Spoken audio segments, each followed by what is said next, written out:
Cristo, sus huellas y el peregrino. Primera de Pedro capítulo 2, los versículos 21, la parte B y hasta el versículo 25.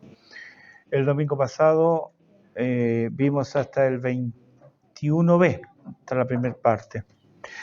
Pedro continúa con el tema del sufrimiento por hacer el bien, pero ahora hace que sus lectores centren o fijen su mirada en Cristo. Porque también Cristo padeció por nosotros, dejándonos ejemplo, pero esto es lo más importante, para que sigáis sus pisadas. Él quiere que el peregrino que sufre injustamente ponga su mirada en Jesús. Sin embargo, lo que desconcierta aquí es cómo comienza el versículo 21. Dice, pues para esto fuisteis llamados. A esto sois llamados, literalmente. Es desconcertante porque nuestro llamamiento se expresa claramente en el versículo 9 del capítulo 2, donde dice, para que anunciéis las virtudes de aquel que os llamó de las tinieblas a su luz admirable. Ese es nuestro llamado, nuestro llamamiento. Y eso es nuestra vida terrena.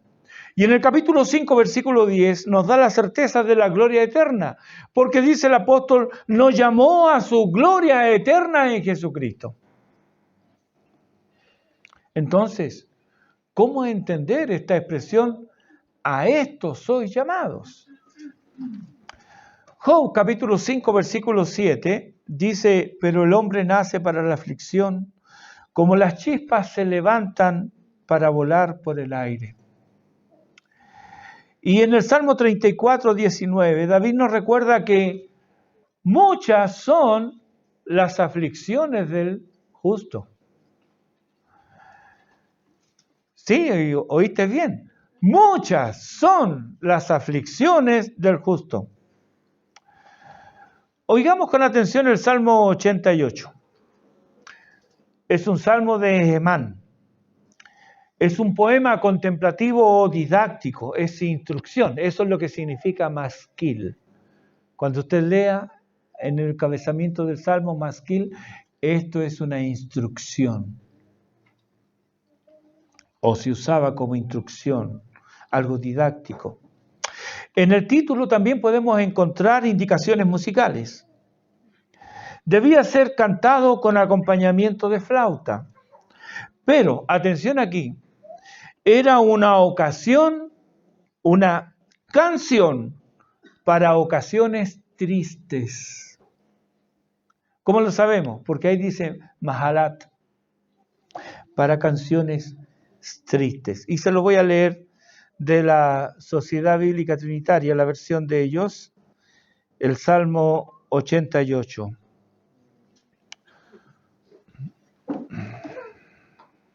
Oh Jehová, Dios de mi salvación, día y noche clamo delante de ti.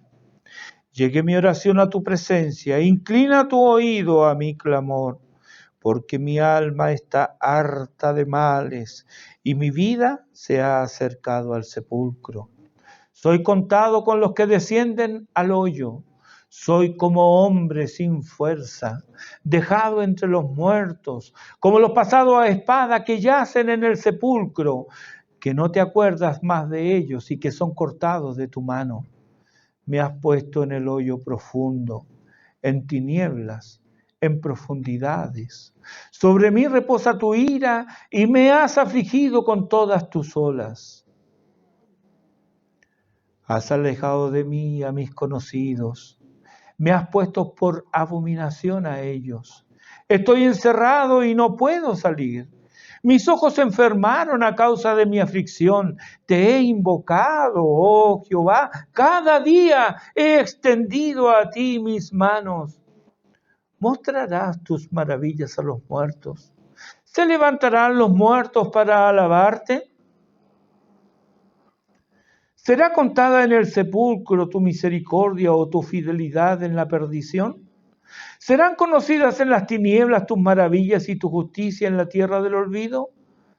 Mas yo a ti he clamado, oh Jehová, y de mañana mi oración llega a ti. ¿Por qué? Oh Jehová, desecha mi alma. ¿Por qué escondes de mí tu rostro? Yo estoy afligido y menesteroso desde la juventud. He llevado tus terrores, he estado medroso. Sobre mí han pasado tus iras, tus terrores me han consumido. Me han rodeado como aguas continuamente, a una me han cercado. Has alejado de mí al amigo y al compañero, y mis conocidos se esconden en las tinieblas. Si usted lee con atención el Salmo aún en la Reina Valera del 60, va a descubrir que no tiene nada que ver con el título que hay ahí. Porque los títulos, como le he dicho muchas veces, los títulos sobre los salmos no son inspirados. Esos se pusieron a partir de la revisión del 60. Conclusión semejante saca Job: un varón perfecto y recto, temeroso de Dios y apartado del mal, nos dice Job 2:3. Este es el testimonio no de los amigos o conocidos de Job, no es de los que le tenían buena, sino que este es el testimonio de Dios respecto de Job.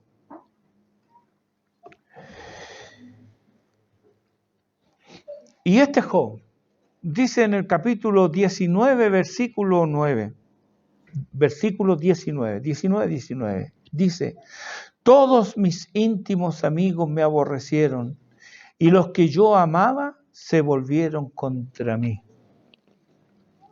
Esta es una canción conocida desde el mismo principio de la raza humana.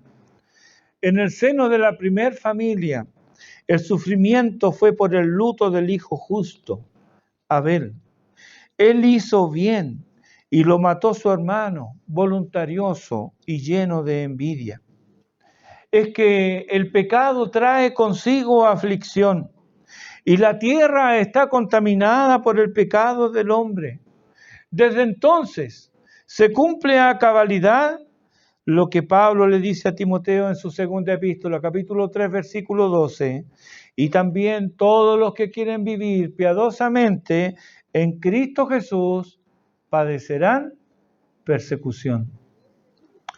Martín Lutero, él escribe: quien no lleva la cruz de Cristo no es cristiano.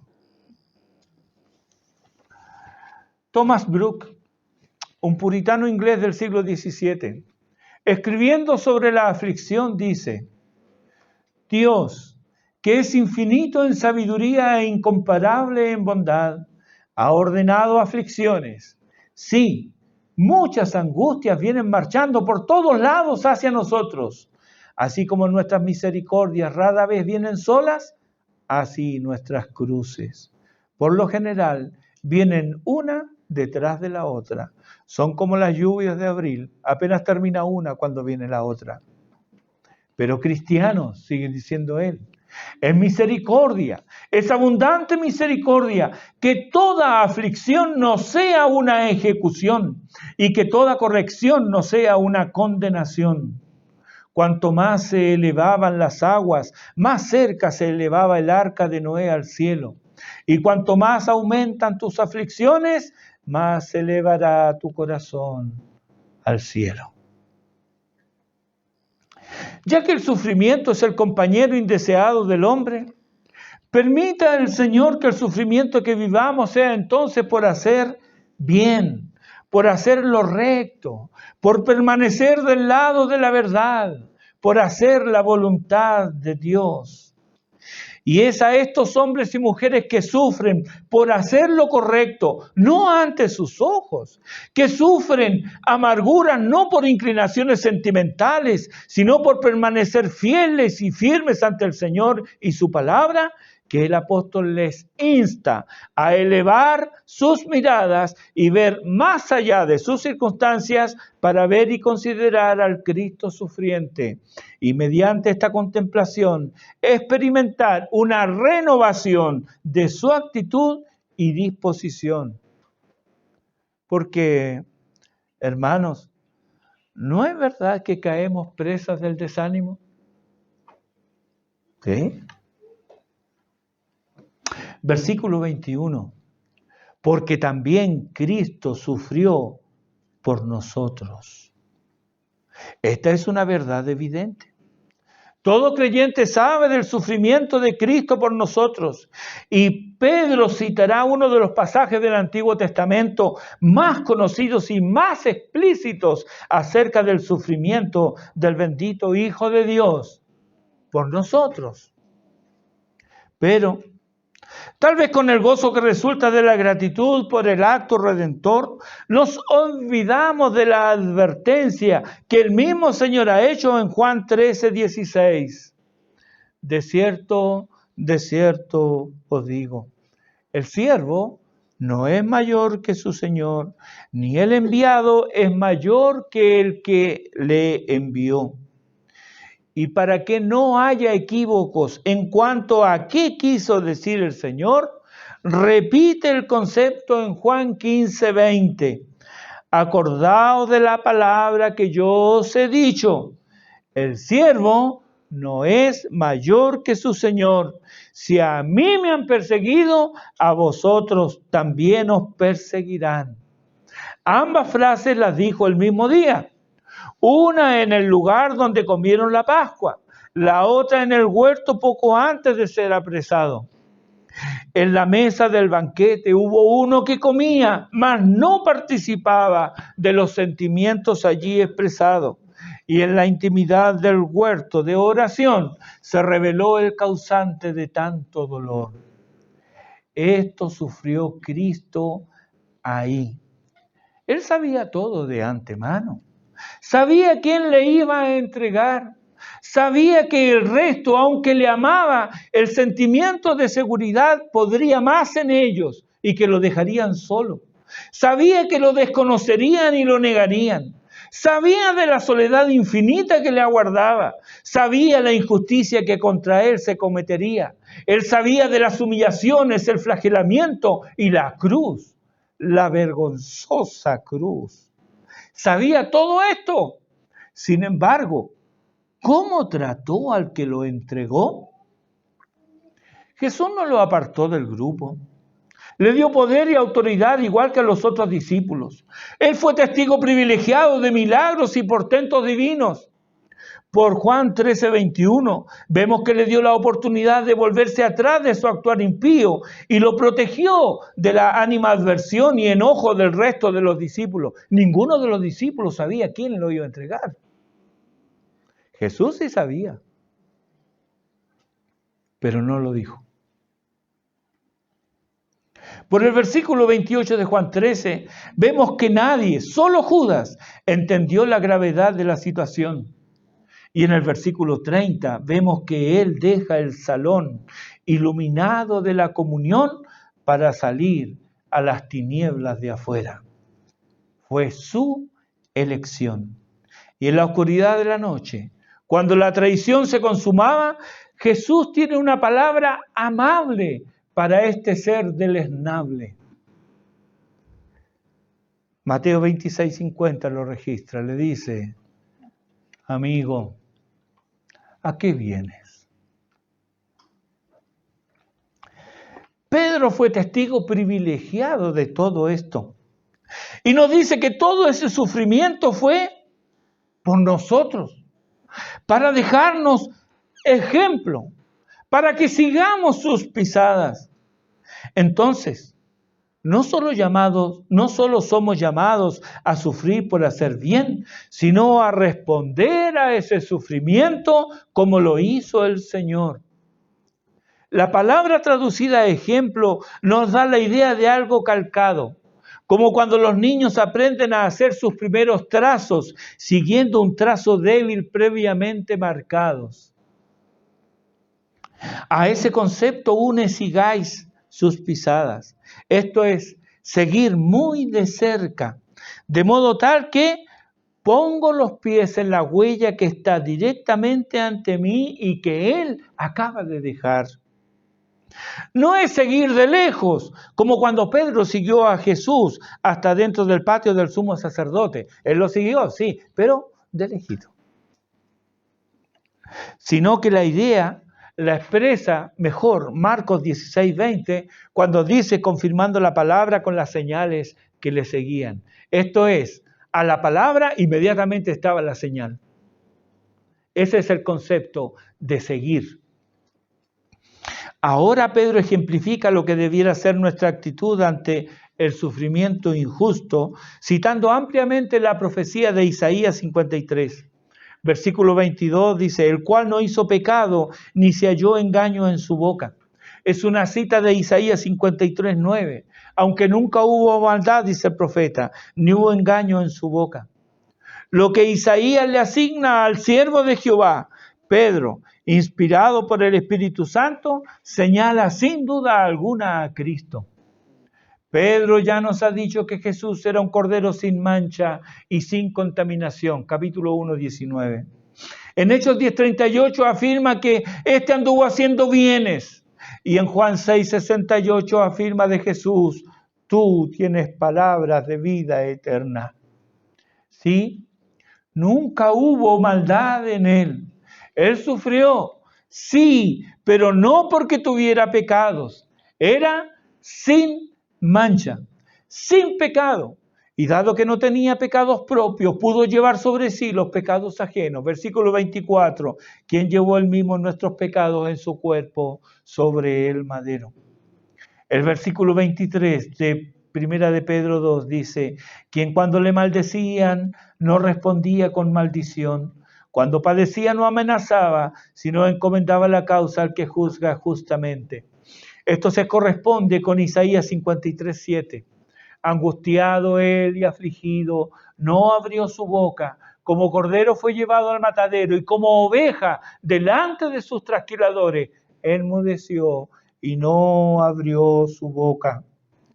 Pedro recuerda con dolor los insultos que Jesús recibió y su respuesta callada y digna. Así como el silencio no siempre otorga, tampoco el silencio equivale a debilidad. Jesús no guardó silencio por miedo o por debilidad, tampoco porque no tuviera nada que decir. A las falsas acusaciones leemos la respuesta en Mateo 26:63. Ahí dice, mas Jesús callaba. Una sola palabra de él podría haber abierto la tierra y consumido a los hombres. A las acusaciones de los principales sacerdotes y ancianos, Mateo 27:12, dice, nada respondió. A la intimidación de Pilato, en Mateo 27:14, pero Jesús no le respondió ni una palabra. Lo mismo registra Marcos 14:61, mas él callaba y nada respondía. Marcos también nos dice que no solo fueron palabras. El versículo 65 de Marcos 14 dice, y algunos comenzaron a escupirle y a cubrirle el rostro y a darle de puñetazos y a decirle, profetiza. Y los alguaciles le daban bofetadas. Esta es la escena que Pedro vio aquella noche siniestra. Este es el antecedente de su negación. Lucas nos cuenta que Herodes quiso ver milagros cuando tuvo enfrente a Jesús. Y en el capítulo 23:9 dice, y le hacía muchas preguntas, Herodes. Pero él nada respondió. Jesús no solamente encomendó su causa al que juzga justamente, lo vemos en Lucas 23:34, Padre, perdónalos porque no saben lo que hacen. Encomendó su causa, sino que también Él mismo se encomendó al Padre. Versículo 46 de Lucas 23. Padre, en tus manos encomiendo mi espíritu. Si nosotros estamos sufriendo injustamente por ser fieles al Señor, no solo debemos encomendarle a Él nuestra causa, sino que también y especialmente entregarnos nosotros mismos a Él.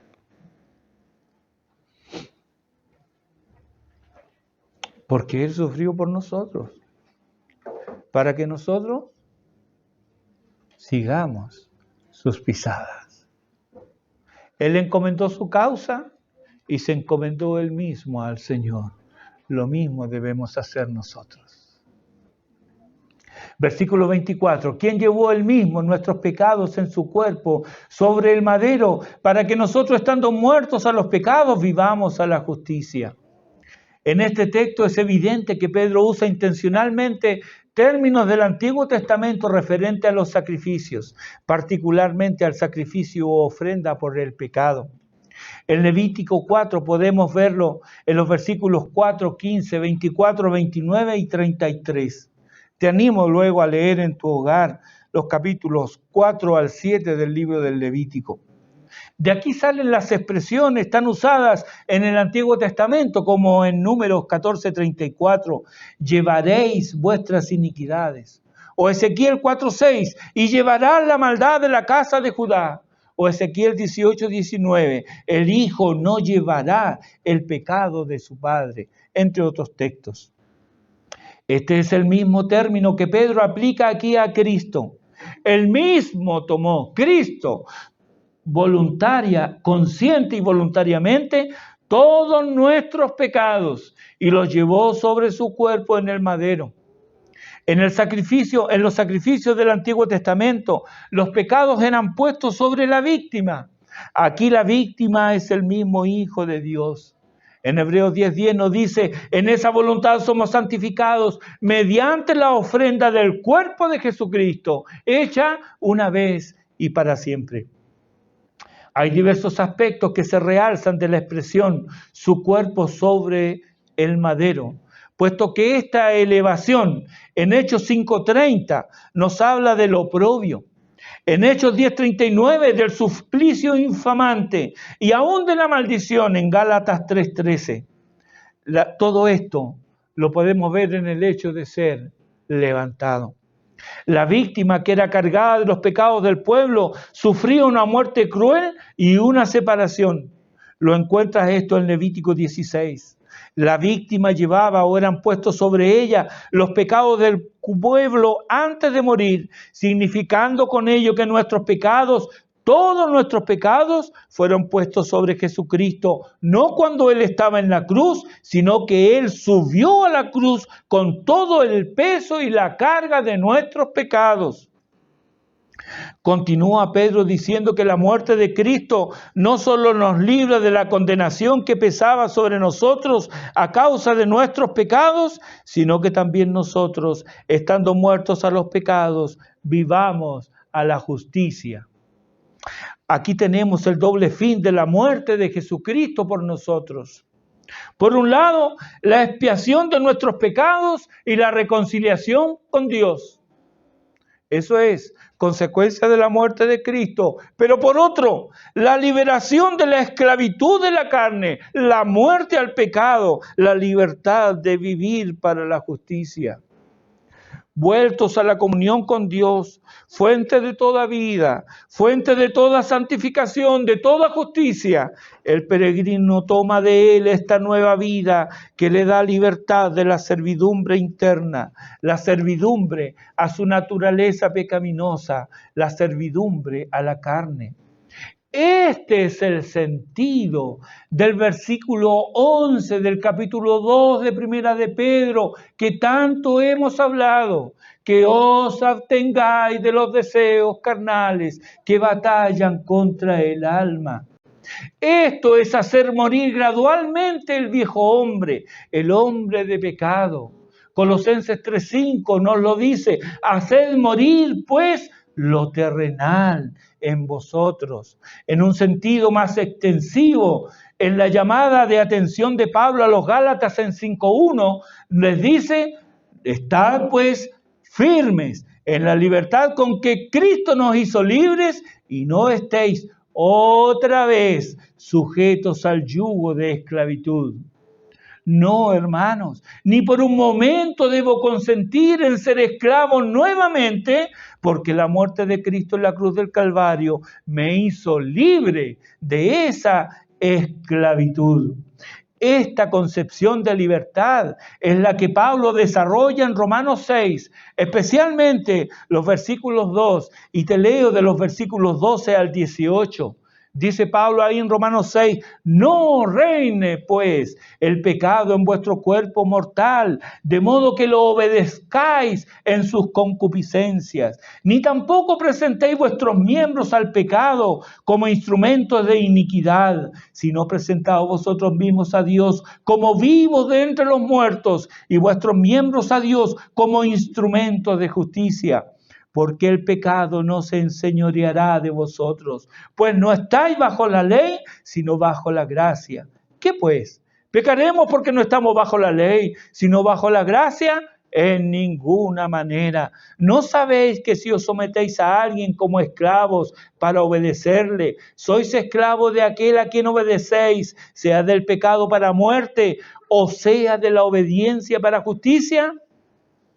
Pero gracias a Dios, que aunque erais esclavos del pecado, habéis obedecido de corazón aquella forma de doctrina a la cual fuisteis entregados, y libertados del pecado, vinisteis a ser siervos de la justicia. Obedezco al pecado, obedezco a la justicia. O sirvo al pecado, o sirvo a la justicia. No quiero dejar pasar por alto algo que aparece aquí al final del versículo 17 de Romanos 6. Dice, habéis obedecido de corazón a aquella forma de doctrina a la cual fuisteis entregados. Tiene importancia lo que yo escucho.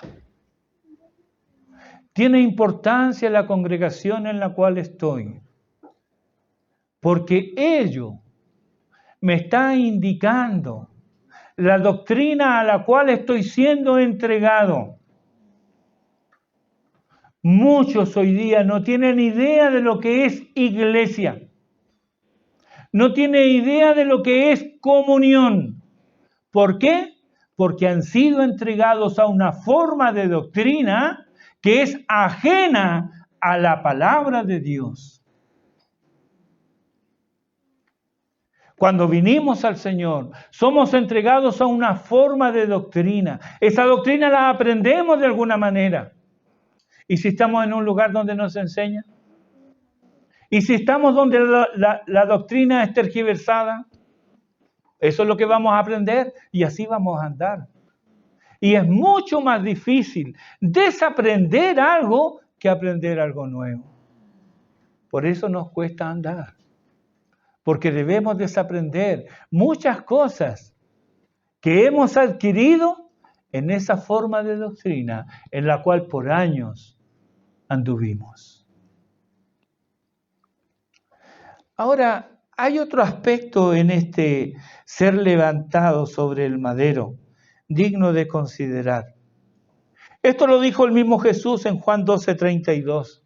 Dice, y yo, si fuere levantado de la tierra, a todos atraeré a mí mismo.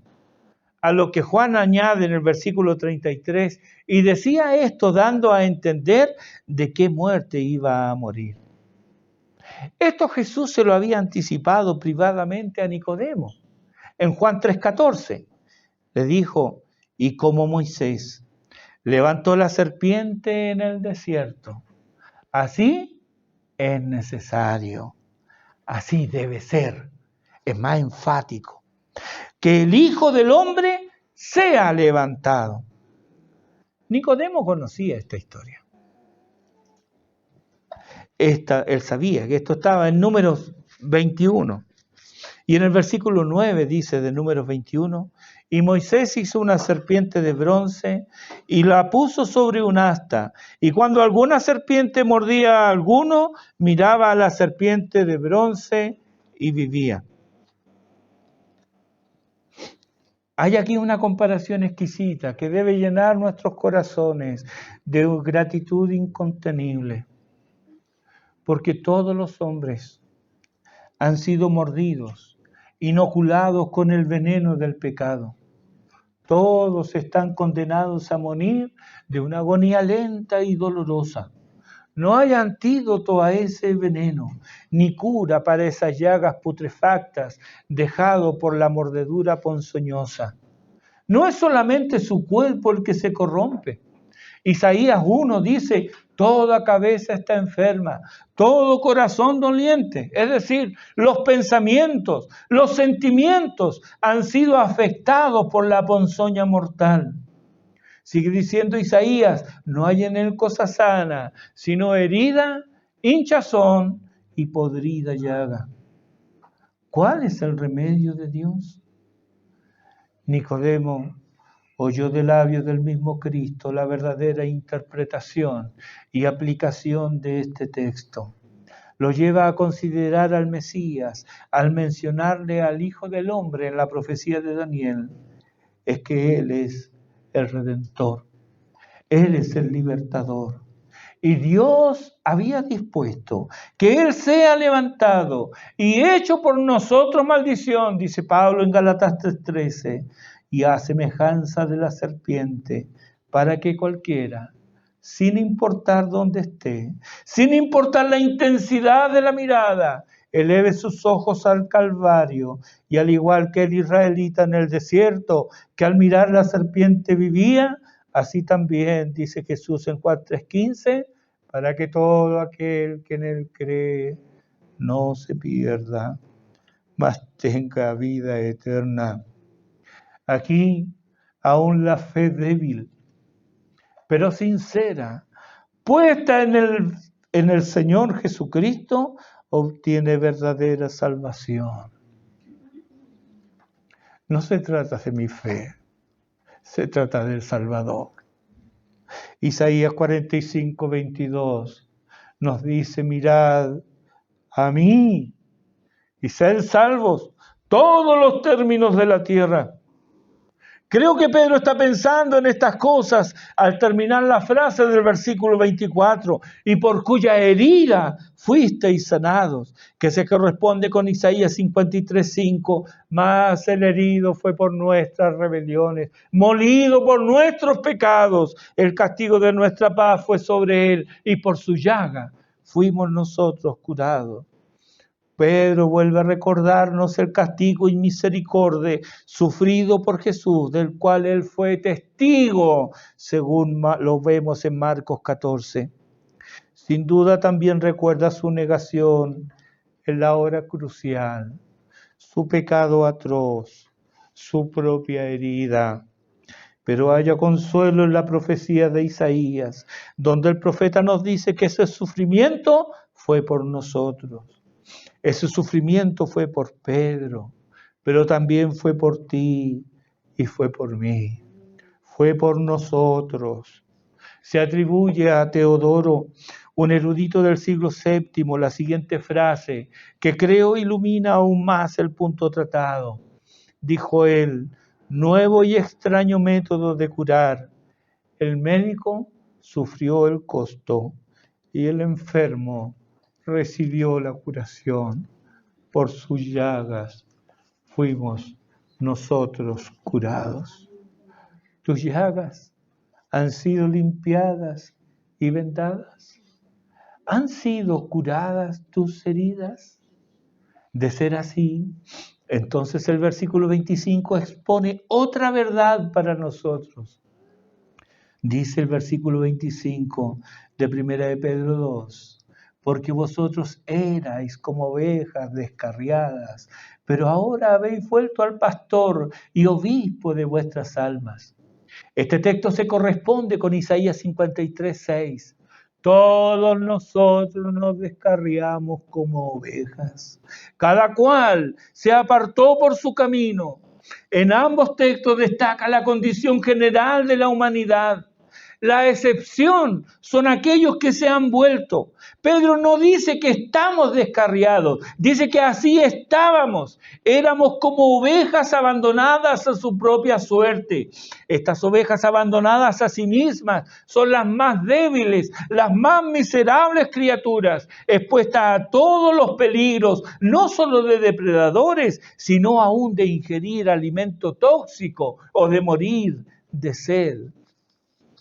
Por sí mismas no pueden encontrar seguridad. Las ovejas errantes son dignas de compasión. Juan 9:36 dice Jesús, al ver las multitudes, tuvo compasión de ellas porque estaban desamparadas y dispersas como ovejas que no tienen pastor. Pero ahora, dice Pedro, hay un antes y una ahora. No es el mismo tiempo ni la misma circunstancia. Antes andábamos descarriados, pero ahora habéis vuelto. Esta palabra descrita en el Nuevo Testamento describe el acto de conversión. Lo encuentras en arrepentidos y convertidos de Hechos 3:19. En él se convirtieron al Señor de Hechos 9:35. En Hechos 11:21, y gran número creyó y se convirtió al Señor. Y también en Hechos 14:15, 15:19, 26, 18 y 20, 28, 27, segunda los Corintios 3:16, primera Tesalonicenses 1:9, Santiago 5:19 y 20. ¿Por qué tantos textos? Porque estos hablan de la conversión. La conversión no es una emoción pasajera. La conversión tampoco es la asistencia a un lugar de adoración. La conversión no es participar de actividades religiosas o la imitación de estilos de vida, de vocabulario, de vestimenta. Conversión es volverse de los ídolos al Dios vivo. Y estos ídolos hemos aprendido, podemos ser hasta nosotros mismos. Volverse de los ídolos al Dios vivo, de las tinieblas a la luz, haciendo obras dignas de arrepentimiento. Esta conversión es obra de la gracia de Dios.